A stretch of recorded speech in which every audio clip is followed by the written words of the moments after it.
자, 오늘은 저희 개인 트레이닝 사례들에 대해서 좀 더 자세한 이야기를 해 보도록 하겠습니다. 님 보내는 사심에 대한 영상에서 언급했었던 그 첫 케이스 아이를 위주로 다른 케이스하고 조금 비교를 해볼 건데요.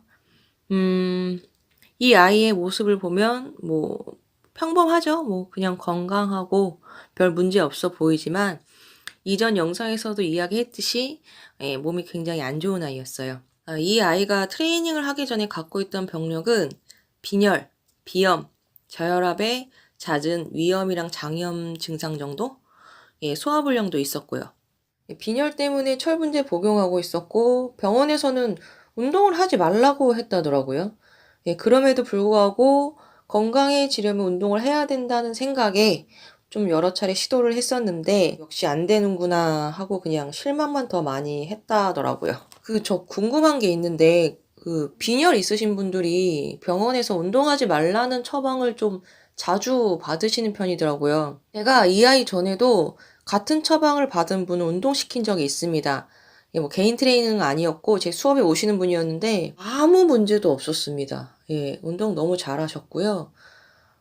빈혈이 있는 것도 3, 4개월 정도 지나고 나서 알았어요. 나이가 좀 있으신 분이었는데 어느 날인가 되게 뭔가 뿌듯한 표정으로 이렇게 오셔가지고 그런 이야기를 해주시더라고요. 제 경험상으로는 빈혈 있는 분들이 왜 병원에서 운동을 하지 말라는 이야기를 들으시는지 좀 아리송하달까? 뭐 그렇네요. 그리고 뭐 이 아이는 비염 때문에 코로 숨을 쉬지 못했었습니다. 휴지 없으면 굉장히 불안해 하더라고요. 항상 주머니에 그 휴지 뭉치가 있었어요. 뭐 애늙은이 같았달까? 좀? 뭐 병원에서는 콧물이 유독 질다? 끈덕지다? 뭐 이런 식으로 얘기를 했고 뭐 그래서 많이 힘들었다고 하는데 사실 저는 이게 무슨 이야기인지는 뭐 대충 그냥 뭐 그런가 보다 할 뿐이지 잘은 모릅니다. 소화를 또 잘 못 시키다 보니까 밥을 입에 넣어서 미음을 만들어서 먹었어요. 그러다 보니 밥 한 공기 먹는데 시간이 1시간이 넘게 걸렸고 먹는 내내 주변 사람들 눈치를 계속 보더라고요. 그 모습을 보는데 제가 이미 다 먹은 음식을 체할 것 같은 거예요. 그래가지고 야, 시간 여유 있어. 걱정하지 말고 편하게 먹어. 했더니 더 빨리 씹더라고요. 그때 굉장히 당황했었는데 나중에 얘기를 들어보니까 눈총을 좀 많이 받았었나 봐요. 너무 오래 먹는다고.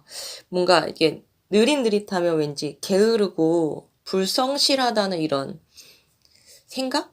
그런 고정관념들? 그것 때문에 조금 눈총을 많이 받았던 것 같더라고요. 덕분에 그 부작용으로 입에서 아주 잘 녹는 이제 빵, 버터, 치즈, 생크림류의 음식들이 소화가 잘 되는 음식이라고 생각을 하고 있더라고요.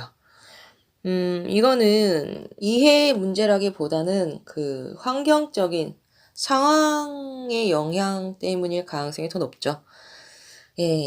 위염이랑 장염이 자주 있을 수밖에 없다고 보면 될 것 같습니다. 그래서 주식은 온갖 종류의 빵이었죠.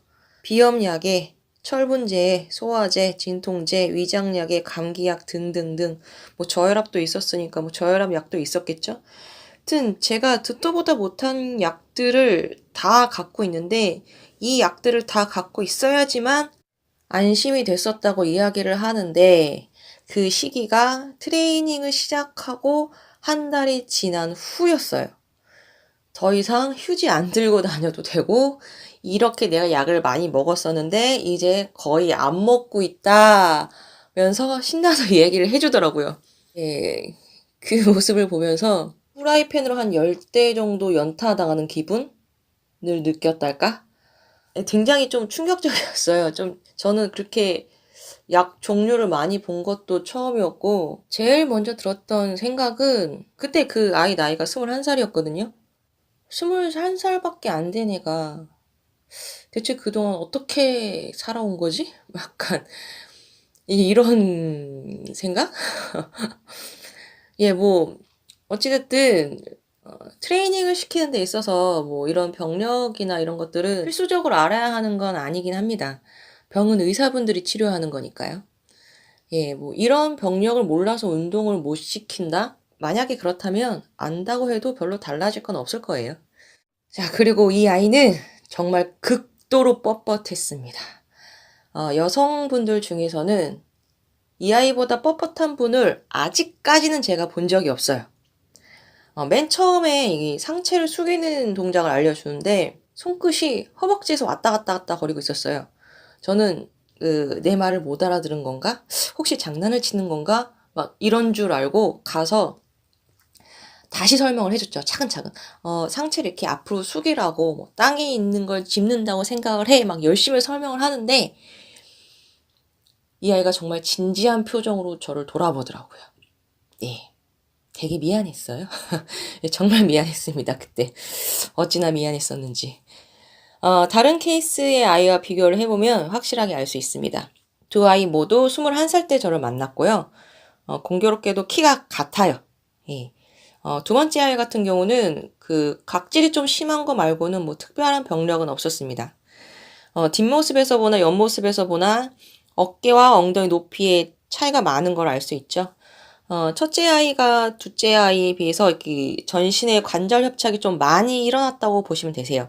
골격 간의 거리가 짧아져 있다 보니까 근육의 길이도 상당히 단축돼 있고 덕분에 근육의 수축력이 매우 세서 몸이 안 좋은 것에 비해서는 힘이 꽤 좋은 편이었어요. 그 증거로 얘는 트레이닝 한 지 한 달 만에 식스팩이 생겼어요. 복직근 같은 경우에는 수축력이 강해지면 코어 근육들의 움직임을 방해할 뿐만 아니라 흉골을 계속해서 끌어내리게 됩니다. 그러면 숨쉬기가 좀 힘들어지거든요. 그래서 그 골격 밸런스가 충분히 잡히기 전까지는 안 키우는 게 좋아요. 그래서 식스팩 안 생기게 하려고 이제 마사지에 뭐 테이핑에 별의 별짓을 다 했는데 결국은 육갈래로 갈라지더라고요. 자꾸만 갈라져가는 식스팩을 부여잡고서 얘도 울고 저도 울고 그랬었죠. 뭐 여튼 이 두 케이스를 비교해서 보면 뭐 예전에 명상에 대해서 설명했던 영상에서 그 체내 밀도 차로 인해서 연소가 발생되게 되면 변이가 생기거나 새로운 물질이 생겨날 수도 있다라고 이야기를 했었었는데 결국은 여러 질병이 생길 수 있다는 이야기였는데 꽤 잘 들어맞네요. 예, 하지만 어디까지나 지극히 저의 개인적인 견해입니다.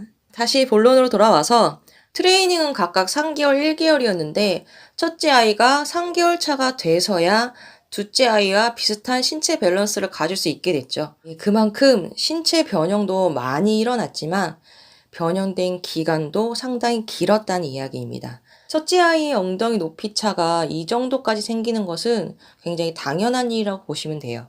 하지만 중심축도 덜 맞춰졌고 종아리 휘어짐 상태나 비복근의 발달 상태를 봤을 때 본래의 다리 길이를 찾으려면 더 길어져야 함을 알 수 있죠.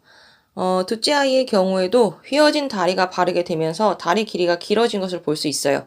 이런 것들을 봤을 때 숨은 키라는 것은 척추보다는 고관절, 무릎, 발목에서 찾아야 한다는 걸 알 수 있죠. 관절의 가동 범위는 관절 공간과 비례한다고 생각하셔도 될 것 같아요. 척추 같은 경우에 뼈 하나하나의 관절만을 봤을 때는 가동 범위가 정말 좁아요.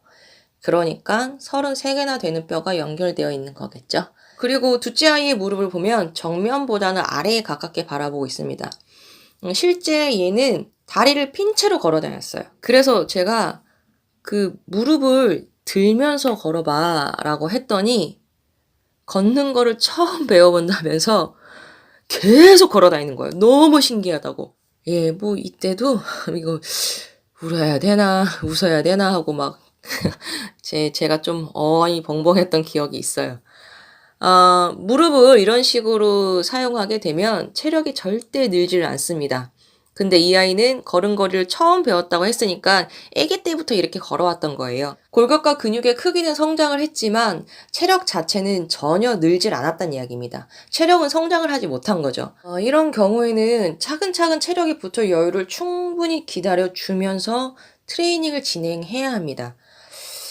그런데 이 아이 같은 경우는 온전히 1대1이 아니었어요. 그래가지고 사실은 좀 신경을 많이 못 써줬습니다. 그래도 체력이 굉장히 많이 늘었죠. 예. 어쨌든 성장을 시켰습니다. 예, 하지만 뭐 어떻게 이걸 보여드릴 수 있는 방법은 없는 것 같아요. 굳이 보여드린다면 먹는 양 정도? 예, 뭐 이쯤 되면 식단이 궁금하신 분들도 있을 것 같으니까 얘네들이 저한테 트레이닝을 받으면서 뭘 먹었는지 설명을 드릴게요. 먼저 첫째 아이 같은 경우에는 뭐 일단 뭐 빵이 주식이고 케이크 같은 거는 그냥 상 자체로 먹는 애였어요. 소화기 자체도 별로 좋은 편이 아니다 보니까 밥 위주로 일반적인 양을 먹으면 안 될까라고 이야기를 했었어요. 그랬더니 밥버거와 조각 케이크를 먹더라고요. 예, 참고로 얘가 민트 덕후라서 민트 음료에 생크림을 듬뿍 얹은 걸 거의 매일 거르지 않고 먹었습니다. 어떻게 하냐고요? 예, 제가 사줬습니다. 트레이닝 하는 날마다. 예, 끼니를 케이크로 때울 줄 몰랐거든요, 그때는. 예, 뭐 그랬고요. 둘째 아이는 그냥 어머니가 음식 만드시는 게 취미셨어요. 이게 한 끼 양이었고요.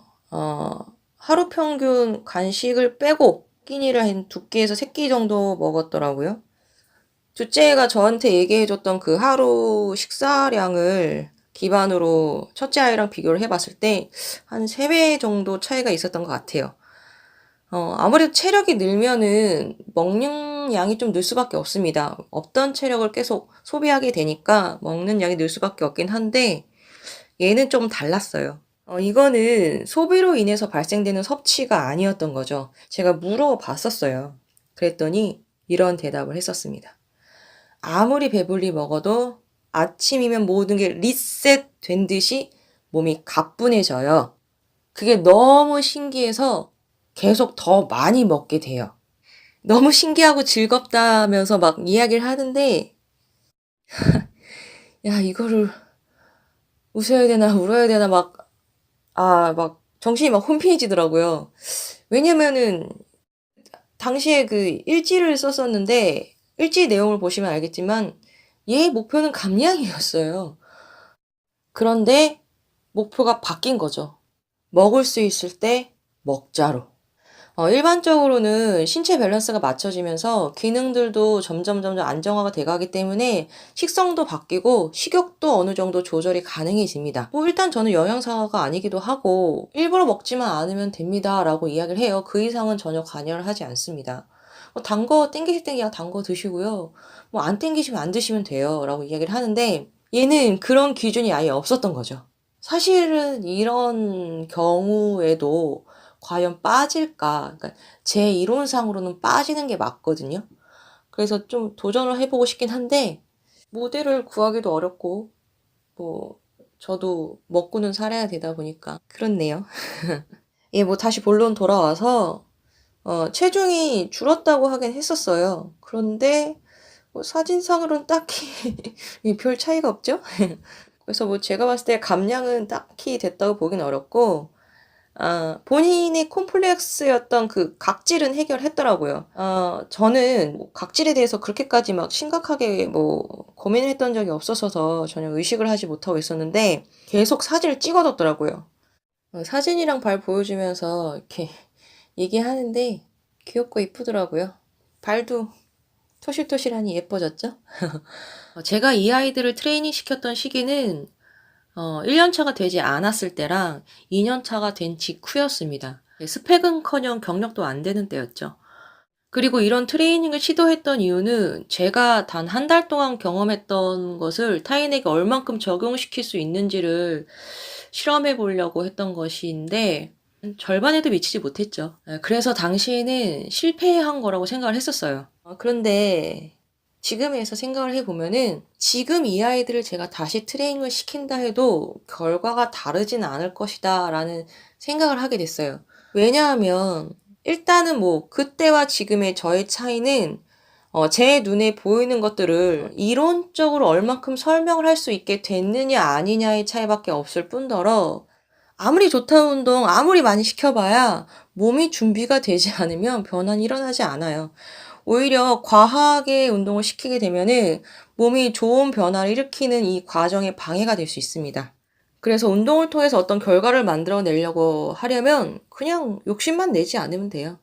그러면 아주 뻔하게 당연한 결과가 나오죠. 그리고 그 뻔하고 당연한 결과는 바로 관절의 공간이라는 거죠. 예, 뭐 결과를 내지 못하는 게 오히려 이상한 거라고 보시면 될 것 같아요. 자, 오늘 이야기는 여기까지고요. 저는 다음 시간에 다시 뵙겠습니다.